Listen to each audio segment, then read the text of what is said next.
अनावश्यक आम्ही दुपारी 2चा वेळ घातलो आणि आता 5ला आपण जे विचार विनिमय व्हायच्या वेळेला आता मीटिंग ही बरखास्त होणार. तर प्रामुख्यानं आपण ज्या वेळेला इथं मीटिंग बोलवतो त्यावेळेला आपण माईकचं पण परमिशन इथं देणं जरुरीचं होतं. आज एवढे लोक या ठिकाणी जमलेत, एका पेपरच्या बातमीनं जमलेत. तर जी ही मीटिंग, या मीटिंगीचं परमिशन ज्या प्रमुखांनी काढलं त्यांनी सविस्तर सारा विचार करून हे करायला पाहिजे होतं, परंतु असं झालेलं नाही आहे. पाठीमागच्या लोकांना विचारच समजत नाही आहे. समोर तू हे बोल, तू हे बोल, सगळं असं आपापसात बोलणं आणि आपल्याच महाराष्ट्र शिक्षण समितीच्या नेते मंडळींचा इन्सर्ट कुठेतरी राष्ट्रीय पक्षांच्या समोर करणं, हे काम आता सध्याच्या ह्या मिटिंगांमध्ये चालू आहे. माझं एक प्रामाणिक मत असं आहे की आपण इथं प्रत्येक ठिकाणी आपले आपले विचार आणि काही जणांनी तेच विचार या ठिकाणी मांडले.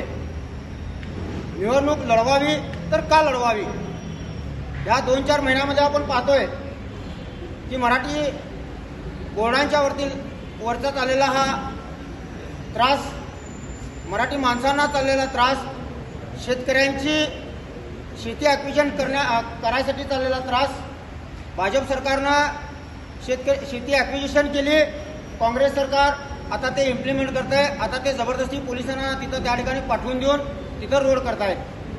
आम्ही गेल्या वेळेला आंदोलनं केली, सर्व मोर्चे काढले, परंतु आता त्या शेतकऱ्यांच्या पाठीमागे आपण थांबलो का, हा विचार आपण केलं इथं जरुरीचं आहे, करणं जरुरीचं आहे. कारण आपण सर्वजण नुसतं इलेक्शन पुरतं मर्यादित आपण कोणतंही आंदोलन करत असतो, असा माझा स्वतःचा ठाम आरोप आहे.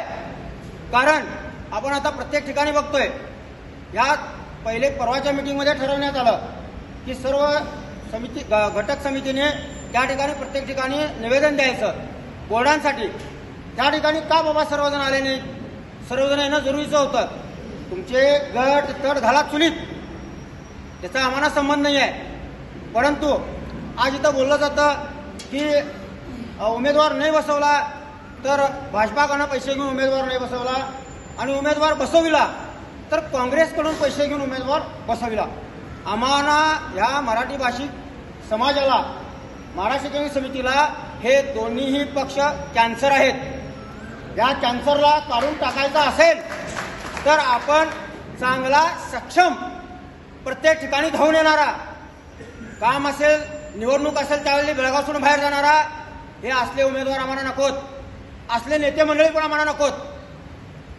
प्रामाणिकपणे काम करणारा, सर्वांना तळागाळाशी धरून, इथं गटबाजी, इथं माझा ग्रुप तुझा ग्रुप हे न करता सर्व ग्रुप आपलेच आहेत, सर्व महाराष्ट्र शिक्षण समितीचे नेते मंडळी आहेत.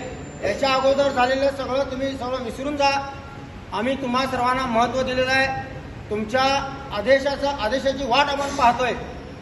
मी स्वतः प्रत्येक ठिकाणी प्रत्येक माझ्या लिडर्सना जाऊन भेटून हे सर्व विचार सांगितले होते, परंतु नेते मंडळ या ठिकाणी आशीर्वाद देण्यासाठी आले नाहीत.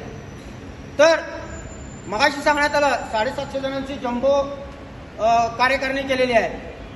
750 जणांची जम्बो कार्यकारिणी केली. मग ती कार्यकारिणीची मीटिंग बोलवण्यात आली.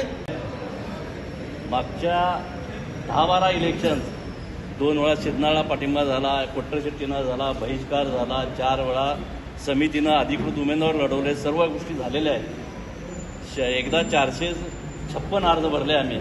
त्यावेळीची परिस्थिती आणि त्यावेळी फॉर्म भरायची रीत ही वेगळ्या प्रकारची होती की कुणीही गेला, सामान्य माणूस आणि अर्ज भरला तर तो ताबडतोब चालत होता. आजची परिस्थिती फार वेगळी आहे.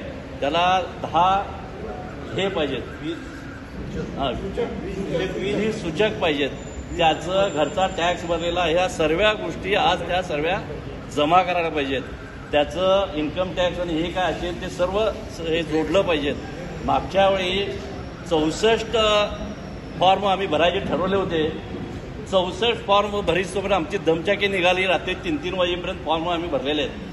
काही लोकांनी पैसे नेले, त्यांना ओढून आणीपर्यंत पुढे झालं आणि त्यामुळे आम्ही मागची इलेक्शन बॅलेट पेपरवरचे हे झालं हरलो. कारण आमचे 5-6 लोक पैसे घेऊनच गेले. सकाळी फॉर्म भरायच्या वेळी पैसे भरले नाहीत फॉर्म. ही परिस्थिती आहे.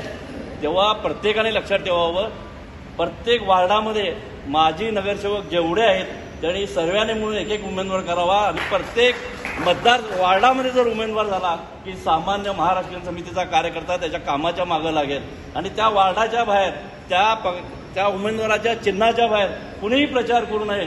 जसं बेळगाव शहरामध्ये वार्ड वाईज करावं आणि ग्रामीण भागामध्ये त्या गावामध्ये माजी ग्रामपंचायत मेंबर, तालुका पंचायत, EPMची या सर्वांनी मिळून एक उमेदवार करावा आणि त्या गावच्या लोकांनी